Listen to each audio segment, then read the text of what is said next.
Stream is live. Hello, everyone, and welcome to Talking About Survivor. I am Christiana Ellis. And I'm Mike Mateen. Tonight, we're here to talk about Survivor Island of the Idols, Episode 6. And I was pretty happy with this episode, I think.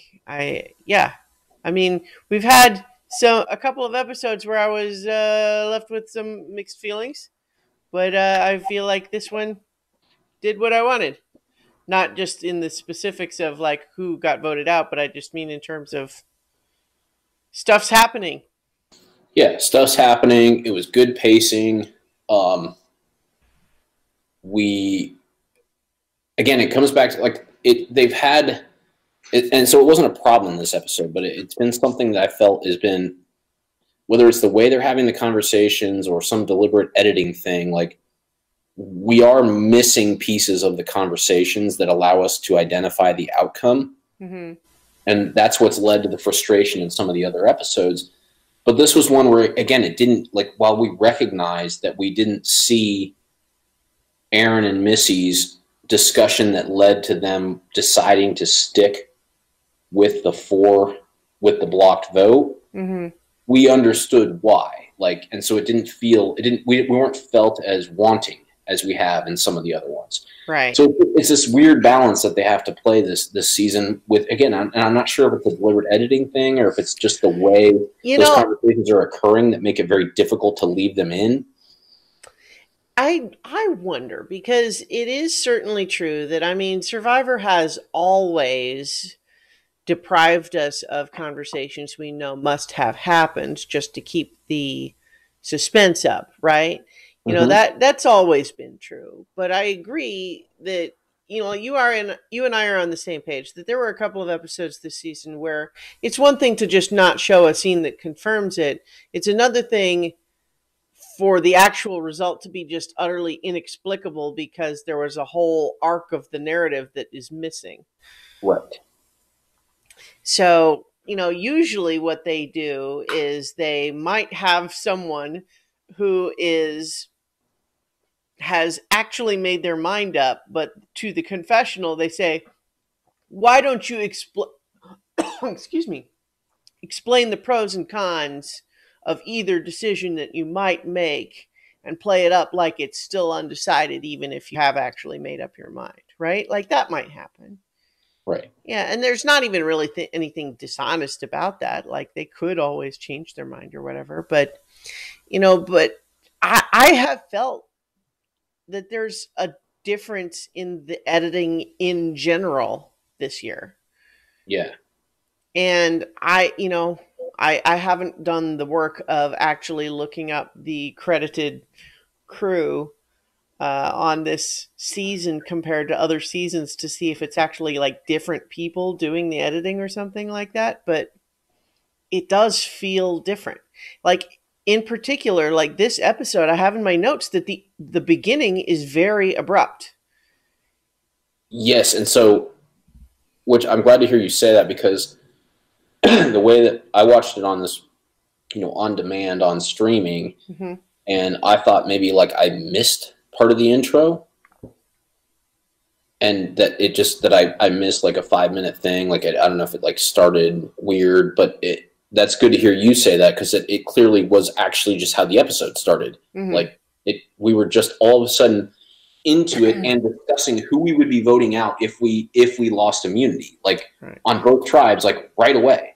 Just for the sake of data integrity, I watched it streaming also. So it's possible that we both experienced the same thing that was different in the same way than if we had watched it some other way. But it sounds like we both reacted the same to what we watched. Yeah. Like I actually had to go and check and make sure that I wasn't watching like the second half of 2 episodes. Mm-hmm. Like I literally like checked and was like, did I miss something? I'm like, no, this is the start of the episode and this is the right time and I didn't miss one.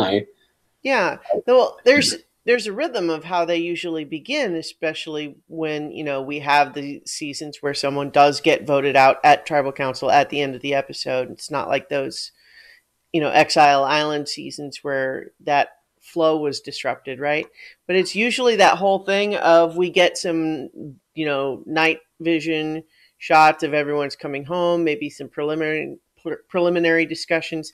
And even if it's just like 15 seconds worth, usually we just get a little bit of sort of framing shot of them coming back, and then maybe we go to a confessional in the morning or something. But this one had a little weird clip that felt like it was maybe like one of those when you watch YouTube videos and they have one of those weird little 3-second, you're about to watch a movie trailer and they show you 3 seconds of the trailer before the trailer plays. Yeah. That's what it felt like.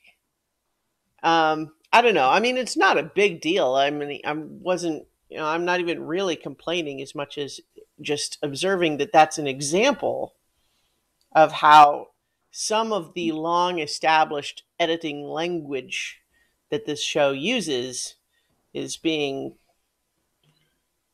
remixed in this season. Yes.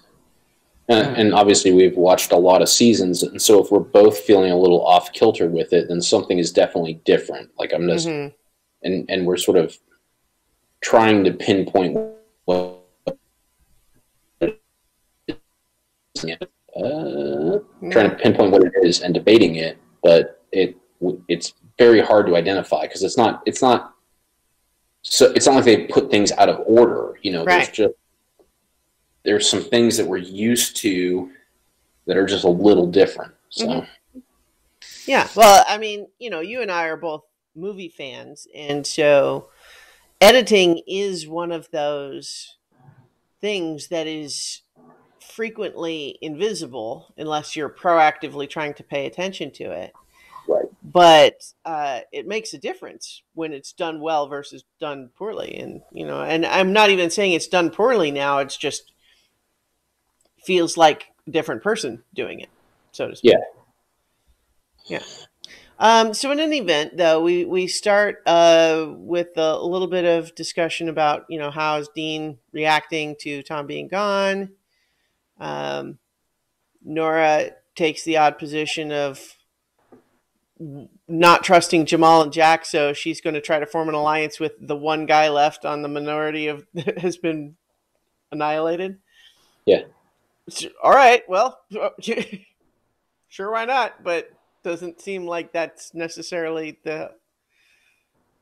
and especially since he's in a position of saying, man, what do I do here? Because it's not like I have a lot of choices, but... Well, and she was so obvious to the fact that we even get edits of her alliance saying, we thought this was pretty systematic, but she's being so absurd that we might have to consider an alternative. Yeah. Like they were considering that she might need to be voted off because she was so weird. So here's something weird happened to me watching this episode, and I don't know what it was, but there was a point where I literally had to, maybe part of what this was is that I had such a weird weekend. My brain was functioning in a slightly different way. Just anyone who only listens to this, I have just done the Extra Life weekend where I ran 24 hours of Dungeons and Dragons, which, it was fun, but it had my brain working in a weird way. So there was a point in this episode where I completely confused Elizabeth and Nora, which once I realized that I was making that confusion, I was gobsmacked how I could, because they don't really even look that similar. Or act similar. Or even are on the same tribe. So I don't know what caused me to make that confusion, but I did. It wasn't actually at this point, it was later, but yeah, just now that we're talking about Nora, I'm still thinking about it just because it's like, how did that happen? I'm not sure what it was. Maybe the only thing I can think of is that they are both very expressive. Their hair's a little bit similar too, superficially. Yeah, and Elizabeth reacts a lot with her facial expressions the same way that Nora does. Like when she's like shocked about something, it's shocked. Yeah. Maybe that's part of what was going on. I can see that being what you're drawing. Yeah. In particular, we'll come to that part later, but it was when we had Elaine coming back from Island of the Idols in this conversation where comparing notes, and for some reason that's where I thought I had in my notes Elaine compares Island of the Idols notes with Nora. Mm. And see that, and so it was there, and like the next 10 minutes of the show where it took another little bit for me to realize, wait a minute, Nora is not on the same tribe as Elaine, so how could that have happened? Oh wait, no, that must have been Elizabeth, and so on. Anyway, not that important, except that certainly it influenced my watching of the episode because I felt a little bit like, that whole idea of, I think they call it the Mandela effect. Have you heard of this? You'll have to describe it. Okay, this is kind of a fun tangent anyway. The idea of the Mandela effect, like where it gets its name, is the idea, and it's mostly pretty silly, but it's fun to think about, that when the news came out that Nelson Mandela had died, there were a lot of people who felt very confused because they were certain that they had heard that he had died years ago. And they are factually incorrect, but they were so sure. And another example that, another couple of examples that are sometimes used of this is the spelling of the Berenstain Bears. Because it is and has always been Berenstain Bears, AIN. But I think a lot of people just assume that it's Steen, like many Jewish last names. But it isn't and has never been. But people are so sure that they must have changed it because that's what it used to be. And then likewise, another one was the idea that there was a movie called Kazam where Shaq played a genie. Yep. Or no, wait, Sinbad played a genie. That's the one, because Shaq did actually play a genie. That is the one. That's the real one. In any event, there's all the idea of the Mandela effect is this pseudo parallel dimension that people feel like they must have crossed over into somehow a world that is very similar except different in some key respect. Anyway, that's a tangent. Elizabeth did get spooked by a tarantula in camp. That happened. Yeah. And rightfully so. I feel like I would also be spooked if I was laying there taking a nap and a tarantula showed up. Mm-hmm. Yeah. I think it's an entirely understandable reaction. I was about to say rational, but I think that's, I think rational might have been to move away more calmly, but that's not a criticism. Like, irrational is not always a bad thing. Like sometimes, sometimes you're in a situation where reason and rationality is not an appropriate response. Yes, I wasn't trying to criticize her for acting irrationally so much as my own choice of words, in terms of making it a question of rationality or whatever. Right. Yeah, and that's all I was pointing out is that we sometimes we're hesitant to say something was irrational because we feel like it is overly critical of someone or saying that they're, behaving incorrectly when that's not always the case. So, well, and one of my own personal self-deprecating anecdotes is all about me reacting irrationally to a big spider also. So that's no judgment, Elizabeth. Anyway, we have at this point in the episode, Elaine talking about how, given it's a 4-4 tie, the numbers are very tricky if they don't end up going to, the tribal council. And, I wondered, given that the preview had all of that discussion, so it's like, does that spoil that they lose immunity? And then all of those conversations happened right off the bat. So I'm thinking, okay, well, maybe it doesn't, but then they did end up losing the immunity challenge. But it is true, certainly, that it is that sort of tricky thing of like, it's playing chicken kind of, right? both tribes of four want to emerge victorious, but no one wants to do rocks, which is the natural outcome of both sides staying strong. Yep. But of course, we have Elaine talking about how she's confident that Missy, Aaron, Elizabeth are staying strong and will go to rocks. And I'm thinking, or like, it's not just I'm thinking, the show shows us that she is wrong on all three counts. Well, and we know that from Aaron. Like, yeah. he doesn't end up being a villain, quote unquote, in this episode, which I think not that he would have been villainous for deciding to get rid of Elaine, but he would have been painted the villain for betraying his four. But he is credible as that, I'm painting the picture of using the term villain for that idea. He's acts like a villain. Right. He's credible as that villain because we know that is something he absolutely would do, not just because of what he says in this episode, but because of his entire body of work. Like, like, it wouldn't have surprised me if Aaron and Missy had decided to vote Elaine. Like, and that's what made this kind of an interesting episode, is that, and why the missing edit was that it did leave the suspense there. It did leave the suspense there, So, I'm still just tickled by you calling the season so far his body of work. Again, not a criticism. I am delighted.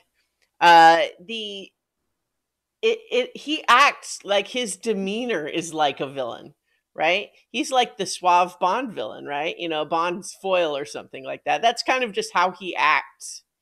But I feel like I agree with you that he's not really a villain in the sense of the way we often talk about Survivor villains, but I think he is an example of someone who does what we frequently talk about, which is the idea of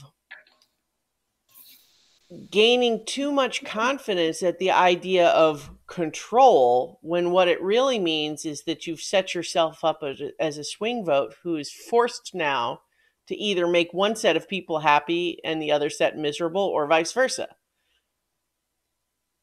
Right? Because by playing both sides, he has forced himself into a situation where, sure, he gets to make the choice, but now there's going to be at least two people furious with him no matter what he does. Right. And we can be critical of, like, Jason's kind of, snide leave, but he's accurate. I mean, not that anybody needed him to say, don't trust Aaron. Like, I don't think that was required to be said out loud. Yeah, I think everybody kind of knew what happened. But it did elucidate exactly what you're talking about, is that, like, he has painted himself now as the guy that cannot be trusted. Yeah. Because he's trying to choose what he wants, and he's dragging these things out and playing both sides so far into it that now everyone knows that he can't be trusted. Yeah. I feel like maybe choosing to ultimately not betray his team, he's maybe doing that with the hope that he can spin it as, I never really even considered it. It was always just a ploy to get them to feel comfortable. And he can, whether they believe him or not, that's harder to say, because certainly it's possible. But if he had gone the other way, the idea that he flipped is unquestionable, right? Right. So even if the people he flips to are happy with him about it, there's always the possibility that what you do is you flip to the bottom of the other side, right? To what gain? Just the idea that you think Elaine's a threat and you want to get her out? There's a lot of people that are still threats. Yes. How much are you willing to hurt your game to take out one threat? Right? But by putting himself in that position, he kind of hurt his game either way. By, kind of getting to a point where it was obvious to everyone else that he was the one choosing one way or the other, because he tried to have it both ways. Yep. Mm-hmm. But so in any event, early on here, Elaine seems like she is literally the only one of her four that actually is willing to go to Rocks, because we have her comment on how she thinks everybody will, and then immediately cut to Missy, Aaron, and Elizabeth all saying how they don't want to go to Rocks. Right. And this is where we have Jason very pleased at how fractured they are, which is interesting. But I mean, like, you know, we'll come to it. But I mean, how is Elaine not the MVP of this episode, despite her naivete about her allies? What do you think? And we'll even come into. I feel like there's another piece of naivete that comes in later, like how she played her advantage. I think by giving up the fact that it definitely wasn't an immunity idol. I don't know. I mean, it ended up working out for her, so it's hard to be critical. But it did almost feel like she gave up the information too early and allowed them to potentially. I mean, they had the conversation. Like, if Missy and Aaron were open, they could have easily, like, I mean, they talked to them about voting for her, which they wouldn't have done had she played it a little more close to the vest. Which, again, it's hard to be critical in hindsight because it worked for her, but but to your point, she ends up being the MVP in a combination of good play and luck via the naivete. I mean, it was weird, but it was fun to watch because because it's like almost endearing. It's what it is. There's boldness. Boldness. She's not afraid to take risks, which it's interesting because, well, you know, we'll get to the Island of the Idols a bit more later, but it's interesting how she really does the same thing that earned criticism in past episodes in terms of leap before you look sort of thing, except that, like, we even have Sandra saying she won me over. Right. Like, she's so endearing with it. Like, just that smile and that, like, even when they're like trying to be critical of her, she's like, yeah, all right. Yeah. I mean, fine. Like, well, and then you have the confessional which she may or may not have said to them, but like which might have been part of what won them over, but it wins us over. Yeah. And the whole, like, oh, you know, I lost my mom 3 months before I came on, and I'm not just here for $1 million. Like, I'm here to enjoy myself and, like, be bold and, like, experience life. You kind of, you gravitate towards that, and you say, yeah, you know, I'm glad that, and maybe they did lecture her on, you know, being more patient and all that kind of stuff, you know, the way that they're sort of designed to do, but they didn't show it. And I like that they didn't show it. I like that they left us with the idea that her eagerness, it was, you know, was genuine and therefore made it okay, you know? Yeah. I wonder if it's just a difference because, like to compare to Nora at Island of the Idols, where they commented on the same thing of her agreeing before she even knew what the challenge was, that sort of thing. It was, but I wonder if it's just a matter of they felt what we could imagine is that Nora was really kind of only half present in the conversation. Like, how much is she really even listening to what they have to say? Right. Whereas Elaine feels very engaged, and she is impulsive and enthusiastic, but paying attention. Right. I wonder if that's maybe part of what it was, but certainly it feels like it's exactly what you said. It's that convention. It's that confessional that makes us really do make it. It does feel different. Right? Even though she really, in some respects, did the exact same thing, but it does feel different. Right, but that's part of the social aspect of it, and it also leads us to understand why they consider her a threat. You know, why people think that she would get voted to win the $1 million. Like, you can see why. Like, she's so earnest and so genuine and so. I mean, there's just something about her that it's this infectious enthusiasm. Right, like you just really like it. You know, you want to root for her. Yeah. So like even she even brings stuff out of Probst that I feel like is atypical for him. It's just, like they sit her out at the challenge, and then we get the announcement only after they choose her that it's like, oh, and now she immediately gets sent to the Island of Idols, and she wanders out going, dang, that sucks, loud enough that Probst couldn't help but comment on it. And he's like, well, you weren't even going to play anyway. That was a great comment from him. I know. It's like, well, but I would have liked to watch. Yeah. But I just feel like there are not many players, I think, that would have prompted that kind of a response from him.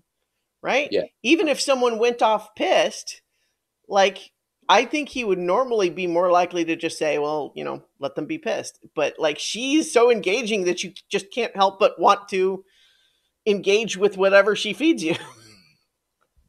Yeah. So in any event, we get to the challenge, and it's the reward challenge for chickens.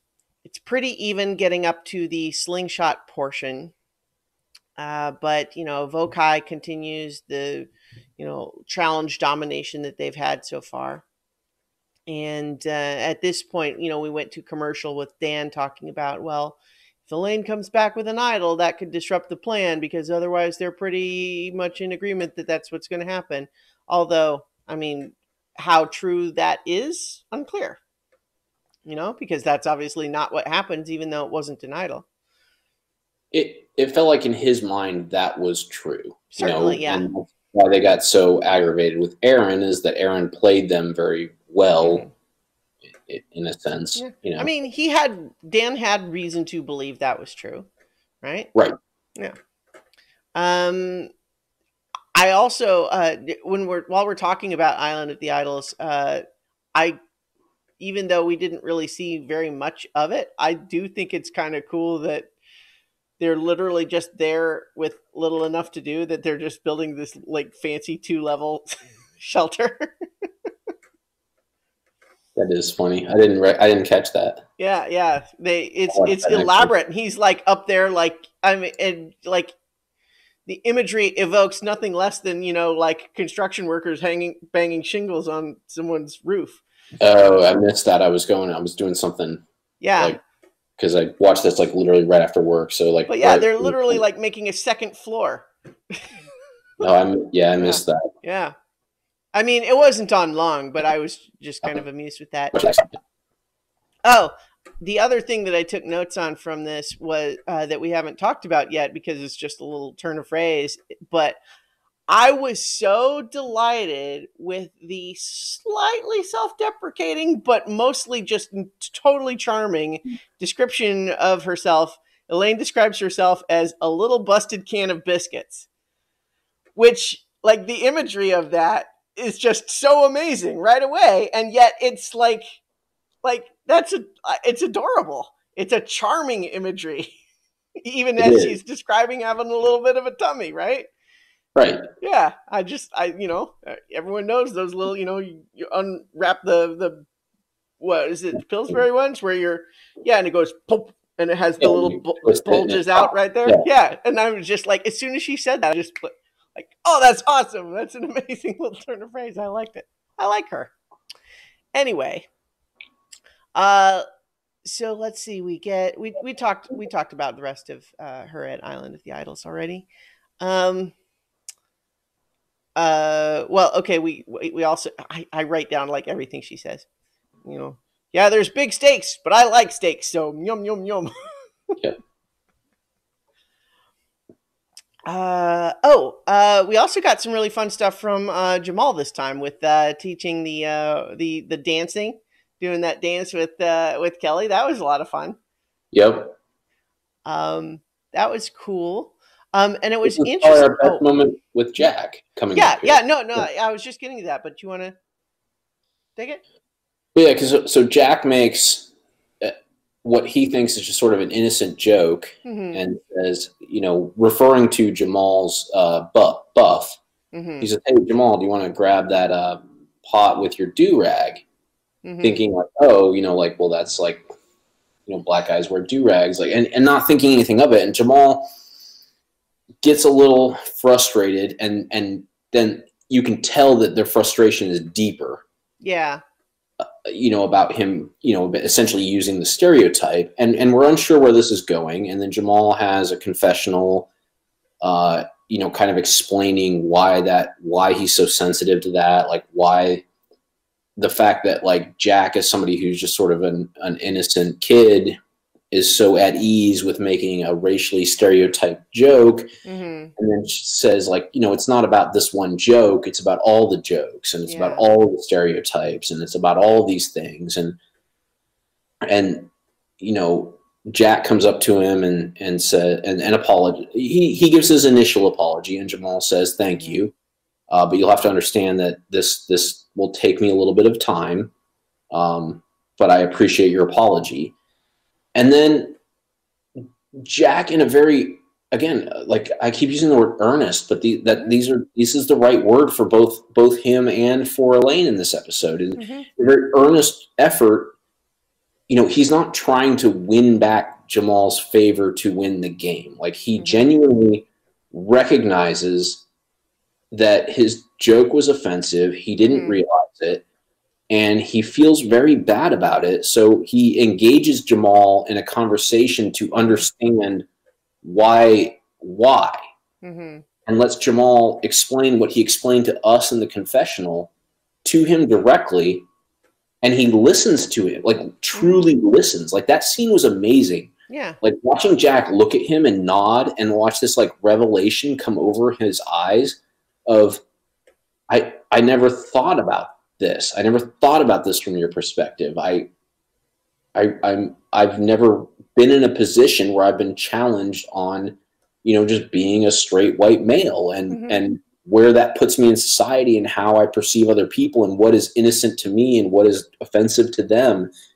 And he earnestly again apologizes again, and talks about how he learned something, repeats Jamal's words back to him, and says, here, basically, like, here's what I heard. Am I correct? Like, this is what I'm understanding now. To the point where it affects Jamal almost to the point of tears. Mm-hmm. In his next confessional, he's tearing up a little bit about how it's the most sincere apology he's ever received at that point. Yeah. And, how he recognizes that coming on strong about something in a social game puts him at risk, but it was important to him. Yeah. And how him becoming vulnerable and somebody listening to him and reacting in the way that Jack did was so important to him just as a person, and the level of respect that he got for Jack. Like, I mean, the whole scene, from what could have been, sort of an awkward moment for everybody watching, turned out to be this really heartfelt connection between two people who are learning to understand each other. Yeah. I mean, it was really powerful, and I really, really enjoyed watching, not Jamal get upset, but I enjoyed watching Jamal, kind of educate Jack taking the education, Jack responding to it, and then Jamal accepting that. Yeah. As opposed to like digging in and just saying, well, this is just something I'm going to be like this about. Like, to say, wow, that was different. Like, I wasn't prepared for him to listen like that. Yeah. I really liked the whole, from what I thought, I didn't know that I was, I mean, I just thought it was going to be like just a sequence, and it ended up really deep. Yeah. I agree. I was really glad that they gave it the time to let the whole sort of thing kind of play out, right? Because you could imagine the parallel universe where they decided, oh, that was uncomfortable, let's just skip past that. Yep. Right. Either as a producer's editing a TV show, or as the characters not wanting to make it awkward at camp, right? Because I've got to imagine Jamal was probably feeling some anxiety about being willing to say how he felt about that, right? Because he's got to worry that, like, is this just going to make everyone else in the tribe think that I'm the one making it uncomfortable? Like, Yep. are they going to take his side that, like, oh, he didn't mean anything, therefore it should be fine and Jamal shouldn't be offended? Like, I could imagine him worrying that's how people would react. And it's probably, I mean, it's not really even an unreasonable worry. I think a lot of people probably would react that way. Not, that they should, but, it's just a fact that I think some people are insensitive in that way, right? Yep. And not that, I mean, everyone, we have our blind spots, just like Jack kind of discovered, right? It's like, even if there's no malicious intent at all, it can just come from ignorance if you don't have much experience, right? Right. And I think that's what I liked so much about Jamal's response is that he articulated that really Mm-hmm. well. He was able to say that, even though he didn't use these words, but it was the idea of like, I understand you weren't being malicious. That's not the point. Mm-hmm. The point is that you weren't being malicious. Like, that's what hurt worse. Like, if you were being malicious, I could just say, oh, you're just a racist asshole, and walk away. It Mm-hmm. was the fact that you like innocently felt like that was an appropriate stereotype to put onto people. Mm-hmm. That's my problem.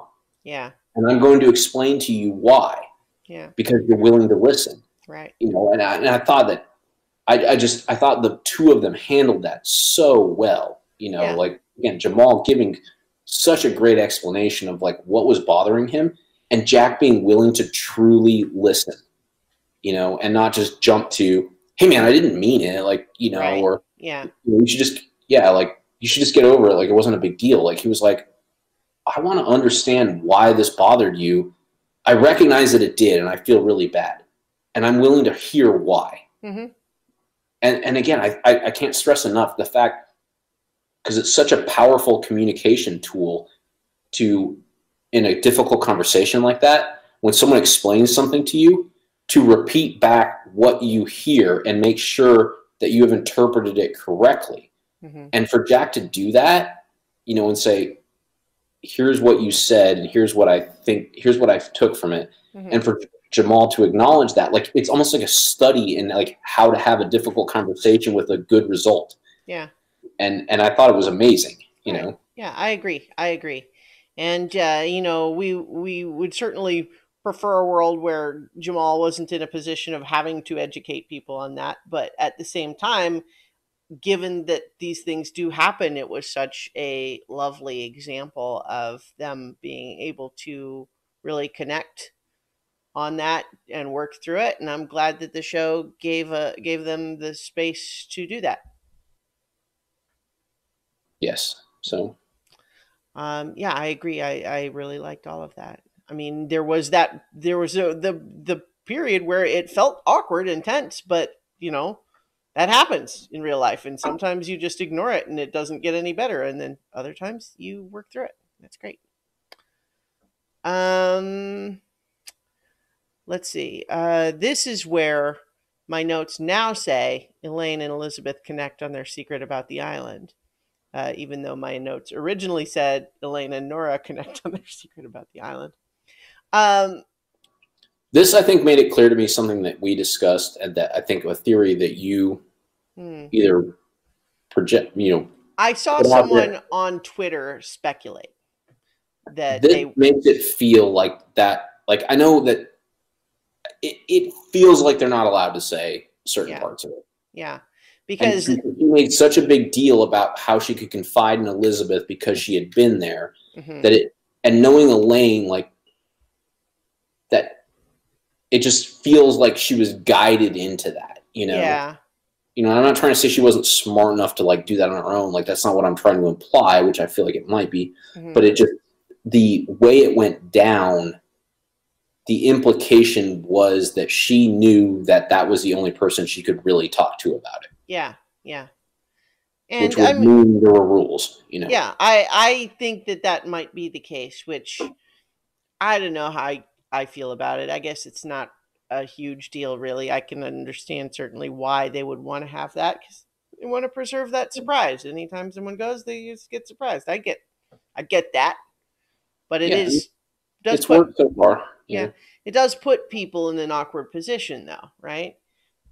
But anyway, um, so it's interesting just considering the strategy though, because by being able to tell her the actual deal about what's going on, it theoretically means that she can have Elizabeth run interference for her in getting the thing, except that seemed like it wasn't really that big a deal. It wasn't that hard to do, really.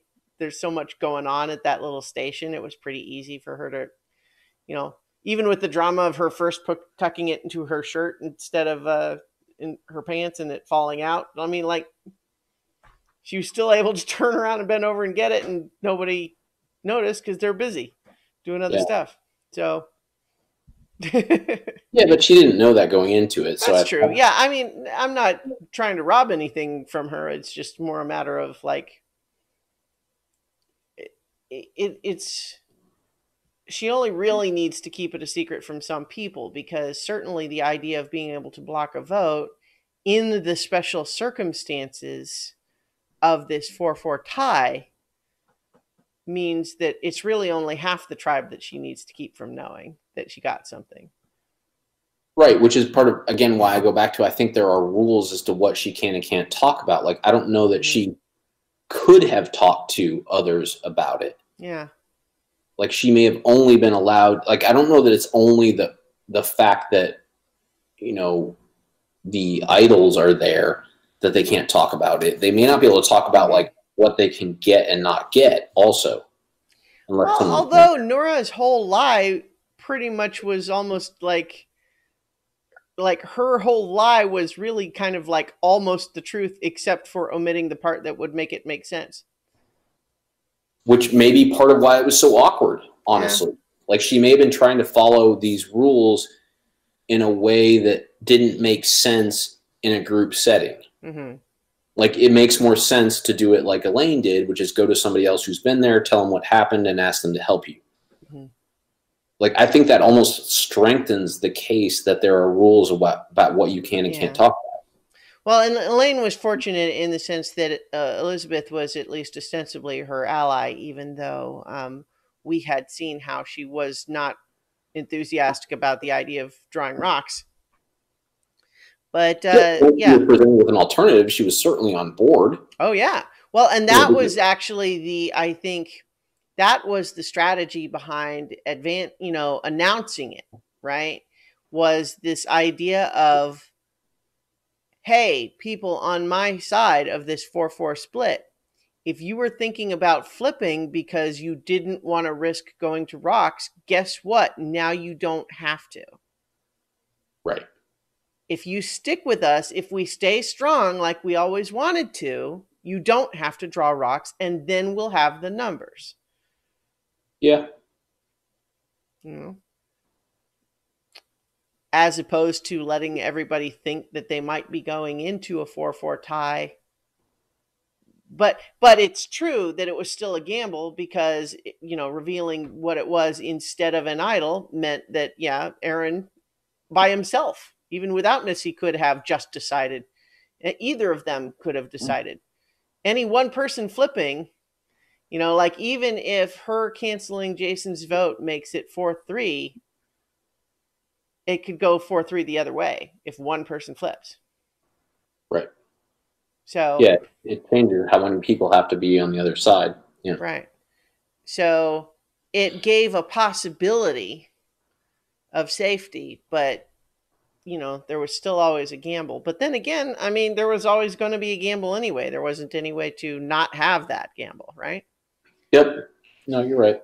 Mm-hmm. So in any event, with this challenge, we have carrying the cage is. I thought it was kind of a interesting idea, although it sort of felt clumsy in the actual execution of it. I don't know, maybe that's not a problem really, but yeah. Elaine does get the little thing. Vokai has a pretty commanding lead getting all the way up to the end, but as is so often the case, those last things are designed to take long enough that it gives both tribes a chance to get there. And how that was a legitimate nail biter challenge, though, right? It was just going for that last one, not quite getting it, and the other tribe comes up, ties it up, and then passes them. So good for them. It's only the second Lyro challenge victory in the whole season so far. Yep. Although it's always weird saying that, like Probst makes a thing about it, but like this Lyro is not really the same Lyro as before. So, so there's talk about, they go back to the camp. They decide to have a chicken dinner. There's some amusing stuff about, not that specifically it's amusing that they're killing a chicken, but just the portrayal of it and just everybody's kind of reactions and how they're all reacting differently to that whole thing is pretty amusing. We have, and there's discussion. Jacen is like, well, just like that chicken, Elaine is doomed. And so this is where, though, Elizabeth and Elaine are basically, they're telling Aaron and Missy, here's the deal. We don't have to go to Rocks. We're good. If we can stay strong. But this is, and then at that point, there's some discussion of like, okay, but like, who are we targeting on the other side? And, they don't really say, I think we have to assume they conclude that it's Jacen, but, they don't really say at this point in the episode. But this is where Aaron is still very much playing both sides. Like he tells her, oh, that's great. But then he tells the camera, oh, it's actually great that now I get to go, I can decide either way. But he's I think what's kind of interesting is that I don't think he actually originally did intend to do the whole play it both ways thing. I think he intended to just flip. I think that was the plan before, and he didn't intend to try to have it both ways. He was just planning to flip. He said that even before, like, he talked about that before. As soon as it was a 4-4 tie, he was just like, nope, it's done. I'm flipping. But now when there's a possibility that he can't just use drawing rocks as the excuse, like, you didn't have to flip. You could have stayed with us. We could have had the numbers, and you flipped anyway. Right. That makes him look worse. So now he's in a position of like, okay, well, do I change my plan and not flip? But he, in the confessional, he's still very much, high on, he gets to be the one to decide. And, even though he was not the one who got targeted in the tribal council, I feel like other than Jacen actually going home and, Jacen, Lauren and Tommy and, who's the Dan? Dan. Yeah.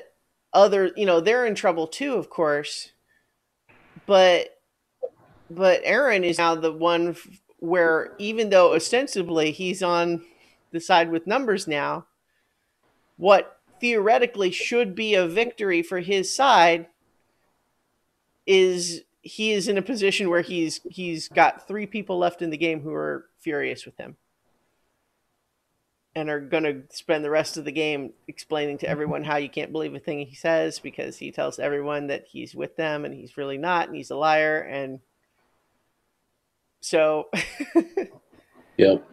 Yeah. So it's one of those things where it's like, just even though theoretically this could have been seen as a victory, I think Aaron may have just blown up his game just by kind of handling this a little bit poorly. Yeah, I agree. I mean, I think this was sort of a culmination. Again, I commented his body of work, but like this is not out of character for him. Yeah, no, I agree. So I think this was going to come to a head at some point anyway. Mm-hmm. So it's probably just better for everybody that it happened now. So Yeah.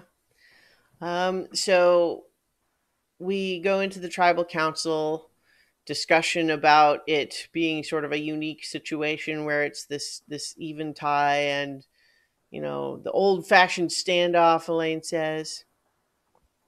And then at this point, Tommy explains that, like, given that the overall number is theoretically going into a merge, this is why it makes sense for someone to flip over to our side. And then, Dan and Tommy, or so Tommy was saying that. And then, Dan and Lauren kind of chime in. And then Elaine is saying, it's like, well, sure, it's easy for you to say that. But like, that's, you're just trying to sell us something that's not actually good for us. It's just good for you. right. We know why it's good for you to have one of us flip. But if we flip, we're just on the bottom of that group, which is, certainly true, but that's always how it works. And honestly, if not for the fact that she did get this block a vote thing, I think Elaine would have gone home. Right? Because Elizabeth, Aaron, and Missy reasonably didn't want to draw rocks. But her bringing that out, just like you said, I wonder, because absent any other information, you're absolutely right that she could have pitched that she actually had an idol, right? She could have tried to sell that.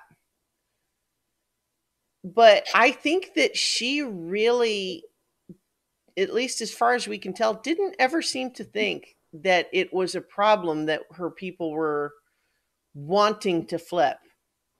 She might have been aware they were considering it only because they were scared of drawing rocks, right? So she wanted to give them the confidence that they wouldn't have to. But I don't think she ever really thought that she was seen as a threat and that they might want her to go. Like, I don't know that she necessarily thought that she was going to be the target if the other side, if there was a flip, right? I don't know if she knew that. Yeah. Yeah, I'm not sure that she did either. Like, she didn't act as if that was the case. Mm-hmm. So. Speaking of, like, at this point though, when she brings it out, the reaction from the other side made it so very clear how it was going to go in terms of the voting after that, just because of how immediately totally spooked they were.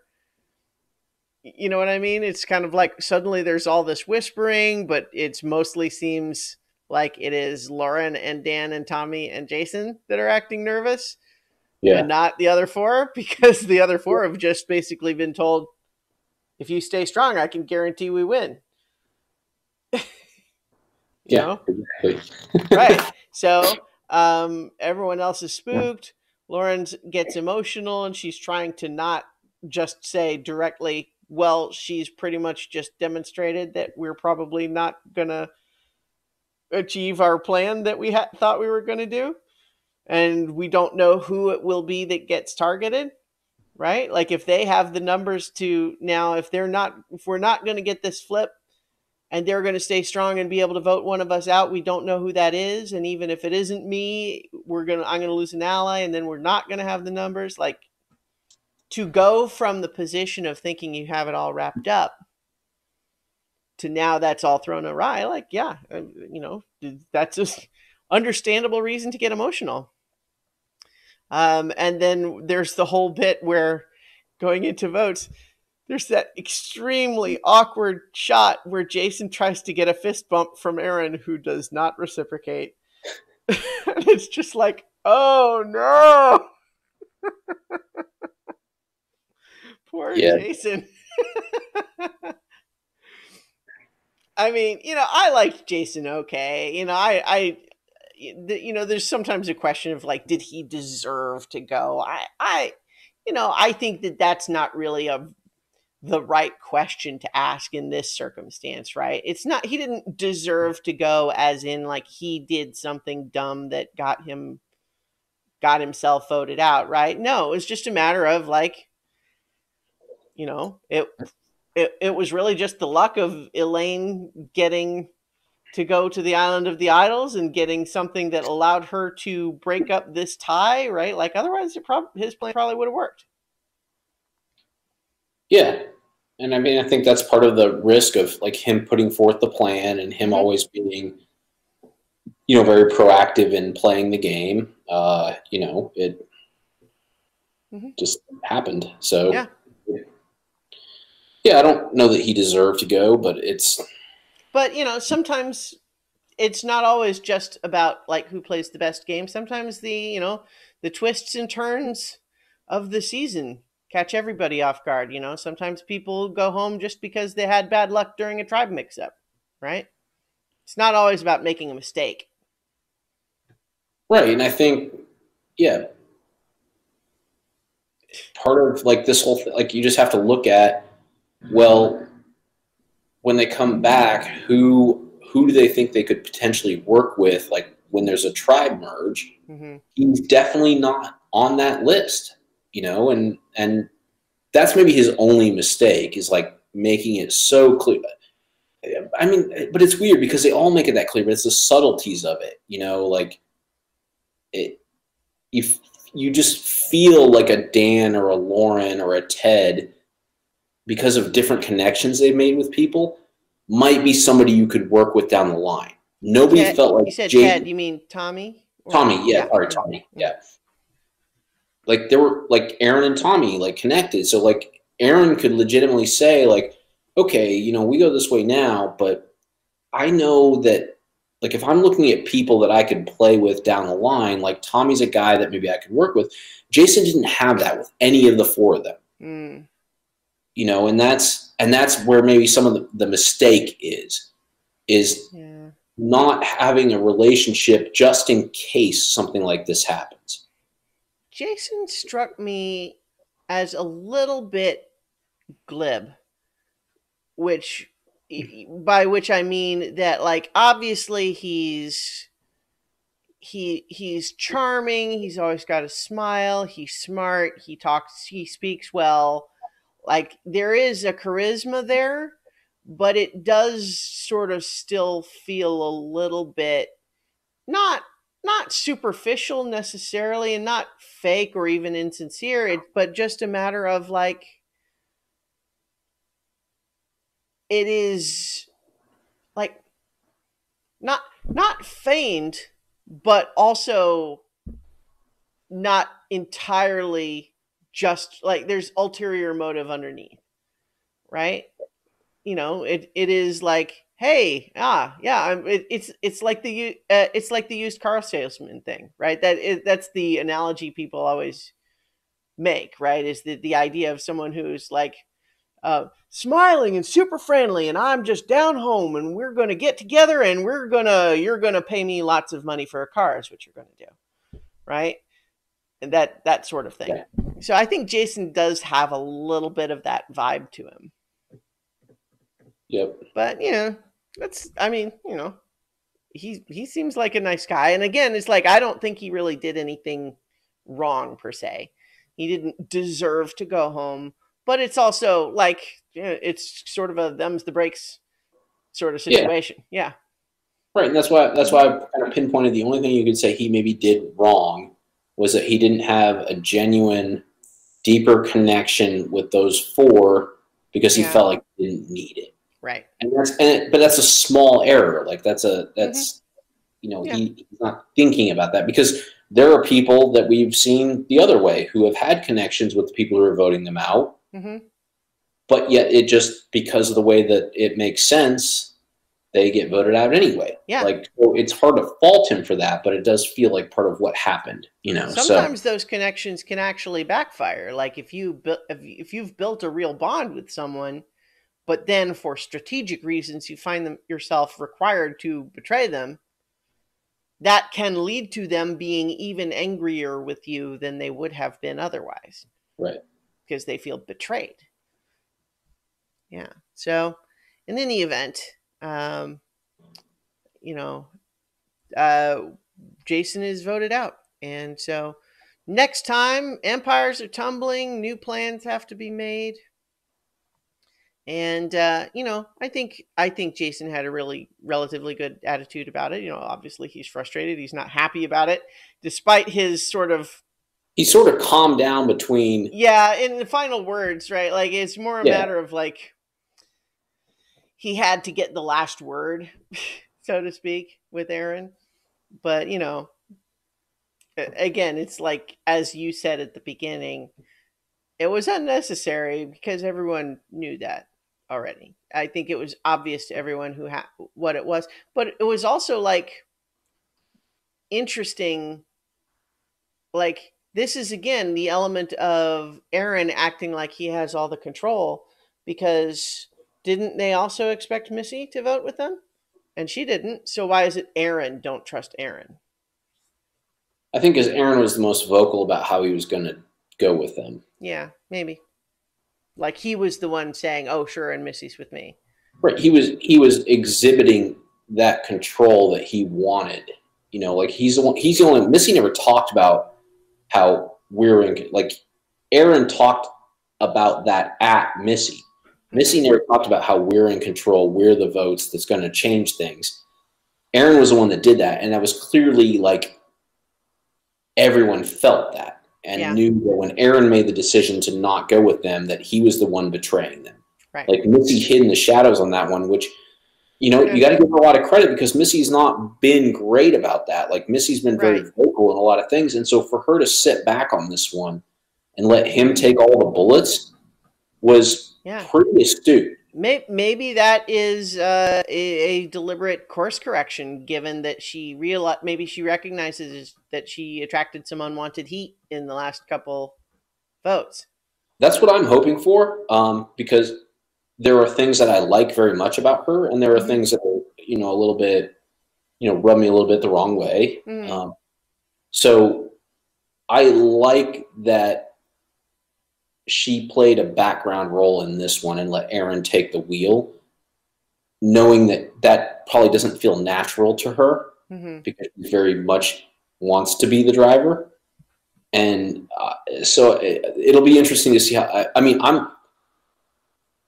I'm really interested to see how this whole season plays out. Like Me too. I'm liking. I know we talked a little bit some of the things with the edits and stuff like that, but the people, which is what makes the season, they're all very engaging. Like there's no one on here where I'm like, there's not a person where you're just like, God, I just wish that person would be gone. Like, I mean, there were earlier, and I know we talked a little bit, even people that we felt bad about feeling that way, like Karishma, there's not anybody left that I don't think is interesting and I want to watch more of on TV, So again, selfishly. Yeah. Right. Well, and I mean, I think, yeah, I think so. I'm definitely still very much enamored with Elaine, although I think just in terms of long term, she's almost too obvious as someone who could definitely win. That she's already had her name mentioned by multiple people more than once. Someone's going to try to take her out before the end. They may not succeed, but she's definitely got a target on her back, though, for sure. Oh yeah, it's going to be very difficult for her. The only thing that maybe saves her is the merge and the lack of being a physical threat. She could be that riding that wave of, well, we can always get her, we can always get her, we can always get her, to, oh shit, we never got her. That's her only way of winning at this point. Yeah. Or idol finding or those kind of things. I mean, but obviously twists and turns, but that's. Well, and she's this threat, but she's not the only one. So it can also be just a situation where she's never the top of the list until she's the top. Right? But We'll see. We'll see. So, in the meantime, I think we'll call it there for tonight. Thank you, everybody, for listening and/or watching. We're hope to be back on a slightly more normal schedule uh, coming up. But in the meantime, we'll be back for next episode of Survivor. So try to survive until then. Yay.